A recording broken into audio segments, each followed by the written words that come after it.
Hello, fiendlings, how the hell are ya? After spending nearly a week in the hospital, my family member is home and doing well. I can't tell you how much stress that's lifted from me. I'm currently blasting through some edits for the Black Extinction before the first read-through. It's a big book, and I expect it will take a while to work through the second draft. I'm still finding labels for character names, meaning I haven't chosen a proper moniker for these poor people caught in the maelstrom. That's just another chore I need to finish before this book hits the beta readers sometime later this year. Beta reader comments on the new novel are still coming in, daily I might add, and all looks good thus far. If I did my job correctly, I don't expect too many issues. Of course, I'm only one person, so I'm sure there's something I've missed. If so, my betas will find it. My designer will soon begin work on the cover for the Black Oceania, and I'm damned excited to see what he comes up with. As soon as I have some news on that front, I'll let you know. All that said, it's time for some more story. Be safe, have a great rest of the week, and we'll talk again real soon. Here's episode 16 of The Black Evolution. Chapter 25. Big boom is what Givens had asked for. Catfish stared through the thick explosion-proof glass and grinned. This was going to be it. This time it would work. Fire in the hole, he said softly, and touched the control panel. The gray orb in the cradle disappeared in an explosion of glittering, fiery magnesium shards. Both he and Givens watched, mouths open, as the instruments lit up with the shockwave report. The magnesium shards quickly burned themselves out as if they'd never existed, save for the scorch marks on the floor. Well, Givens grinned. That worked. Catfish slapped him on the back. Fuck yes! Givens' head swung as if on a rusty hinge. Don't touch me again. Catfish stared at him for a moment, his happy smile disintegrating. Okay. We ready to do some printing? Catfish already had 3 prototypes ready, but none had been as packed as this one. This grenade had more or less been the day's final iteration. If it hadn't worked, it would have been back to the drawing board. But now, they had something useful and workable. We're ready. I want to cover the science team. And Sarah, Givens growled. Of course, Catfish said. And Sarah, and you and me, and... He stopped. Shit, how many do we need? Givens shrugged. As many as we can make. They printed the trigger mechanism first. Of all the components, it was the only one that required more than just slamming a shape home into another shape. While one set of printers worked on the grenade housings, Givens and Catfish carved up the charges. The magnesium had been his idea, and it was the same basic principle he'd used to turn AUV-5 into a bomb to blow up M2 in its trench. That had worked, so why not this? Magnesium burned until there was nothing left. You couldn't put it out with air or water. An explosion would ignite and scatter it, similar to white phosphorus used during the Vietnam War, but magnesium was far more stable, predictable, and much less toxic. Givens remained silent as his long, dexterous fingers carefully assembled the igniters. The man rarely spoke without reason, and was terse when he did. Another thing about Catfish's lab partner that drove him crazy. Catfish didn't like silence. To him, it always felt like judgment. You know about the containment level? Givens glanced up at Catfish before returning to the igniter. You mean the fact it's on the verge of flooding and the goddamn electricity doesn't work for shit? Yeah, I know. The words had no malice or frustration in them. He might as well have been giving Catfish the weather forecast. That doesn't worry you? Givens shrugged. Nothing we can do about it until something happens, unless Moore orders us to terminate them. The samples, you mean? He looked up at Catfish again, his eyes curious. What did you think I meant? Goddamn hard to tell with you. Givens grunted. Doesn't matter what I think or say, he said. Matters what I do. And when you're an asshole? He shrugged again. Just being who I am. Nothing personal. He glared at Catfish. Yet. The silence returned as they finished the igniters. When the first batch of grenades was finished, he and Givens loaded them, inspected them again, and finally placed them in a storage box. Catfish pulled out a label gun and marked up 7, one for him and Givens and one for each scientist and Sarah. Just as he finished labeling Sarah's grenade, he heard the airlock cycle. Catfish turned, half expecting Moore to be standing there with a small cadre of soldiers. Instead, it was Shauna carrying a pair of cups. She smiled, but looked less than all there, as if she had awakened from a bad dream. Hello. Catfish rose from the work table and walked toward her. He knew he was grinning but didn't care.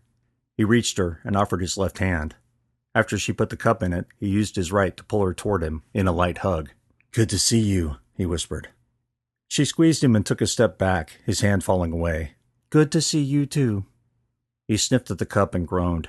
"More hot chocolate?" "Well, shit, what did you want?" "Bourbon," he growled, "and lots of it." He sipped from the cup and muttered a grudging compliment. "It's drinkable." "Good, because it's all you're getting." She looked over his shoulder. "Howdy, Givens." "Howdy, ma'am," he said back with a dismissive wave. "So what brings you here?" Catfish asked. "Actually, it was Moore's idea. Said you might need a break." Catfish raised an eyebrow. "Since when does she think I need anything besides a jail cell?" As he took another sip from the hot chocolate, he noticed a shadow cross her face. "Something wrong?" "Maybe we have her wrong," Shauna said. "Really?" He glanced over his shoulder to ensure Givens wasn't paying attention and lowered his voice. "Why?" Her eyes lowered as if trying to find the floor. "Something happened in the lab. A wave of fear rushed over him. "Wait, what kind of accident?" "Let me—" She paused, gathering herself. Catfish thought he saw a tear welling in her eye. "No accident. I just had a moment while I was in the lab. Exhaustion, I guess." The way she immediately hid her face behind the cup of hot chocolate gave away the lie. He shouldn't push, didn't want to push. He knew her last few nights had been filled with restless sleep, punctured by nightmares, and she did look exhausted, but something else had happened, something she didn't want to talk about.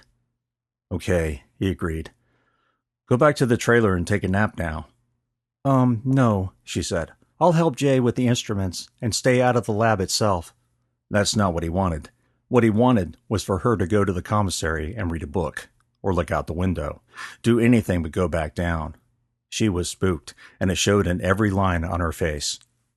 He took another sip as he tried to think of what to say, but could say nothing that wouldn't sound condescending or demanding. The best he could manage was, "Good." Her eyes drifted from his and studied Givens. "What's he doing?" "Huh?" Catfish turned and saw Givens carrying a box toward them. The cardboard and foam cradled what looked like eggs. "Oh, yeah." He grinned when she met his eyes. "We have toys. Come on." Catfish walked her to the work table where Givens had placed the box.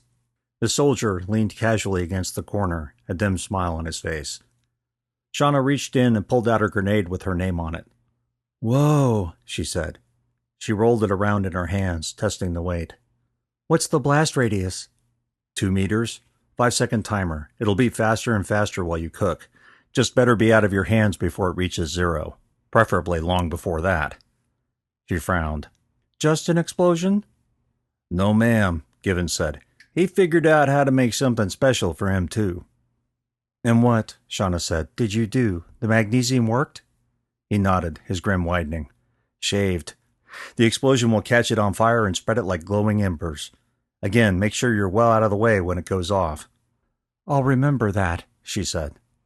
"Excuse me," Givens said. "Anything happen in the lab I should know about?" She exchanged a glance with Catfish before answering. "No, nothing. The monsters were still locked up and there was no danger." "No more danger than usual, you mean?" "Right," she said with an embarrassed chuckle. There was a long silence. "Well," she said, "I better get back to it." Givens picked up the box. "I'll come down with you. Take these to Sarah. There's one for each of you." "Oh, great," Shauna said, placing hers back in the case. "But I can take it down." "No trouble," he said. "I should make a face-to-face check-in anyway." "Okay, then," she said, kissing Catfish on the cheek. "See you later." She and Givens headed for the airlock. Just before she entered it, Catfish said, "Be careful." Her look froze his blood. It was one of resignation. Did she know something? What the hell had happened in the lab? "I will," she said, blowing him a kiss. The pair left engineering with a hiss of air. Catfish stared after them for a moment, the drone of the printers providing a background layer of noise for his thoughts. More grenades were printing. They'd soon have more igniters to assemble more party favors. He glanced up at the camera in the corner of the room. Moore no doubt knew what they'd done and what they were up to. Givens hadn't asked permission to take the grenades downstairs. He'd just done it, as though it had already been planned, or hoped for. Maybe Moore wanted those weapons available for her teams. No, something seemed off about that, too. There was an angle here he didn't see. He felt Moore had been playing them all along, leading them all by the nose. Her psychotic mood swings and her inconsistency in behavior all pointed to a breakdown and the obvious answer that she was batshit nuts. But Catfish was beginning to think there was something else driving Moore. Shauna had said as much. Hating the fact he might have to trust the crazy woman after all, he headed to gather the parts for more igniters. Maybe a little manual work was what he needed to lose himself and purge the confused thoughts. Hell, maybe he could even shake off the anxiety fluttering in his stomach, while images of M2 breaking out of the lab played through his mind. Chapter 26. Shauna stepped through the airlock and into the lab area. Jay sat on a stool at the end of the hall, his hands held before him as he stared up at the screens. He turned to her and nodded curtly. With the light reflecting off his helmet, she couldn't see his face. She activated her headset and said, "I'm back." Neil and Kate, still inside the enclosed laboratory, stared at her from their position behind the sample cases. She forced herself not to look at the creatures and instead walked to join Jay. "What do you think?" Jay asked. Shauna took a deep breath before lifting her head to see the screens. The leftmost monitors displayed the poppy specimens, their tendrils still pushing against the glass sides, desperate to reach one another, but the tobs took her breath away. A small eye stalk sat atop a surface as thick as a pudding skin, the dark, dead orb leaning toward its tob sibling. The eye stalk seemed to gaze at her, and she immediately broke her stare with the screen.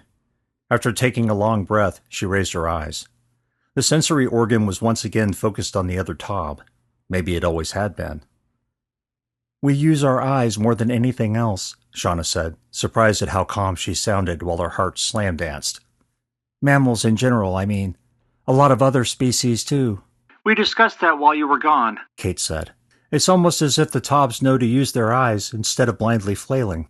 "That doesn't make me happy. Nor me," Kate said. Shauna cleared her throat. "What did it do when you split it? They don't look the same size."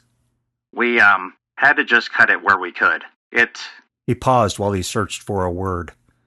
hardened itself, became solid." A carapace, she thought. What happened after you shattered it? "Take a look," Jay said, and pointed at the screens. One of the displays lit up with a still image, the label Tob 1 affixed in the lower right-hand corner. The image became a video, a tight camera view of the sample case and the creature within. The shell was ill-defined and incongruous in places, and the legs were like a spider's, or perhaps a crab's. The moment the partition began descending, the thing half scuttled and half flowed to move to one side, but the partition dropped like a guillotine, slicing the horror in half.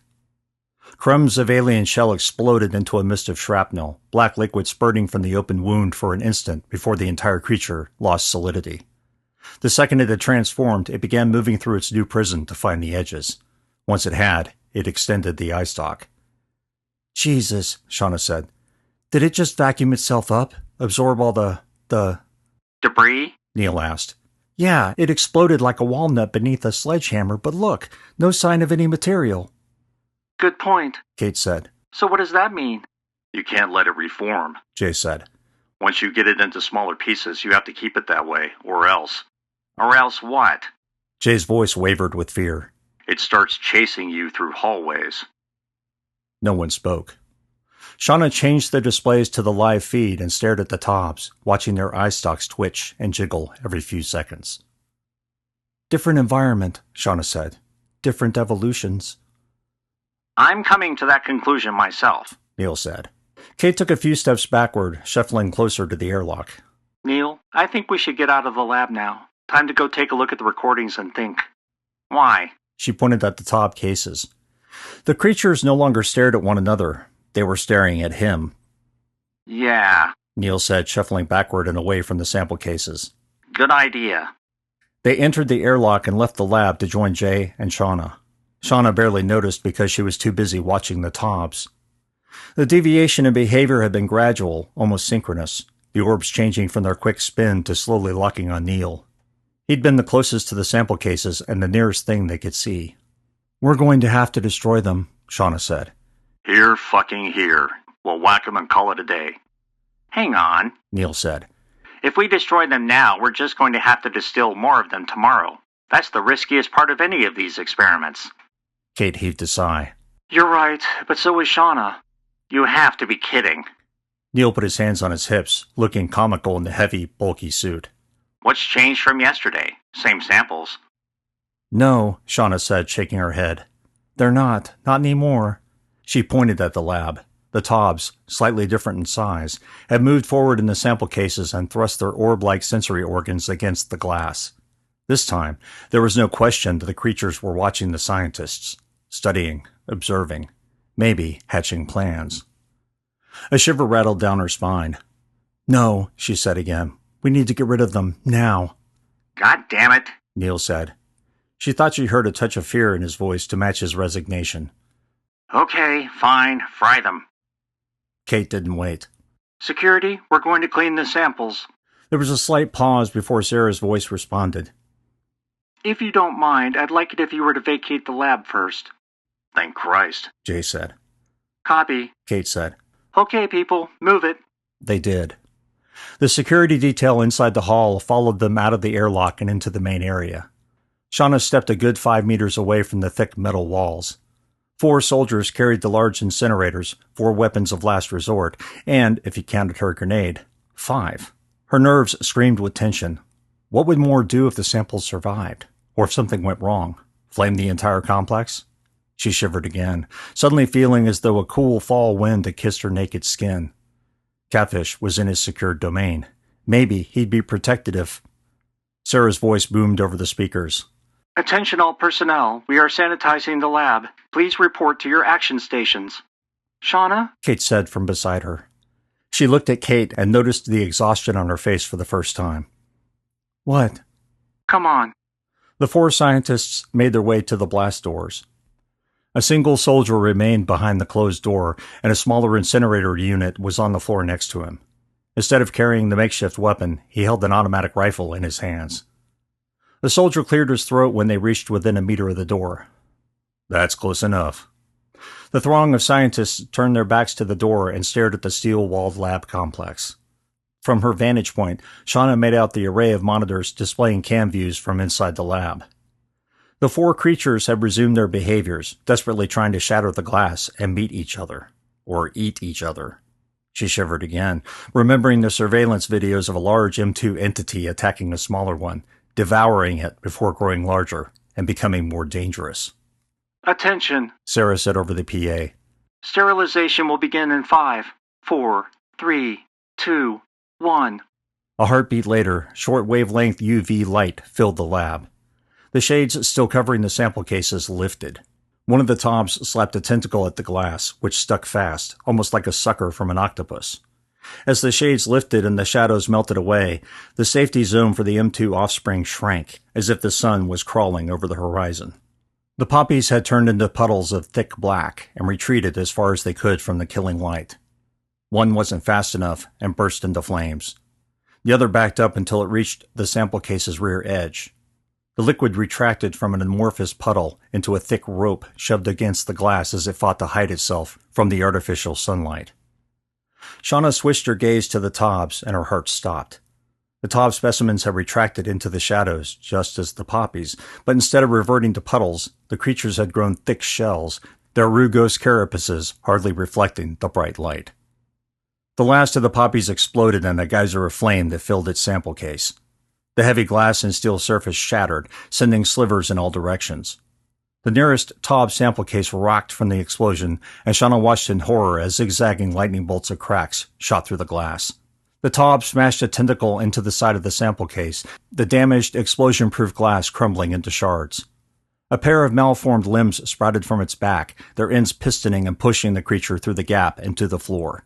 Against the nearly blinding white of the powerful lights, the dark form seemed like a misshapen hole in reality. Vapor rose from its stiff surface, details disappearing as a thick heat haze surrounded its shell. A klaxon filled the room, and the steel blast door banged as its locks engaged. Shauna barely noticed.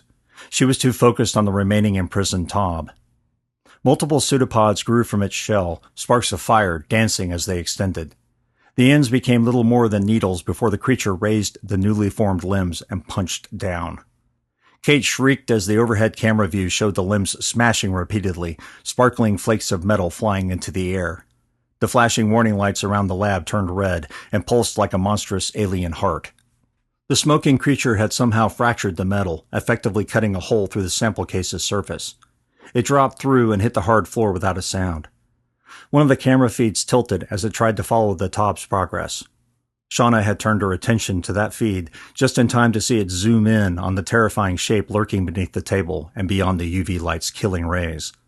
The vapor that had risen off its body had dissipated, but the creature's color was far from black. The Taub had grown rugose scales, their surfaces reflecting a deep brown. An eye stalk pushed its way through the armor. Shauna stepped backward until she hit the wall in response, her face a mask of terror. Instead of a dead orb sitting atop each eye stalk, they were more rounded, less alien, and blue with jet black pupils. They looked nearly human.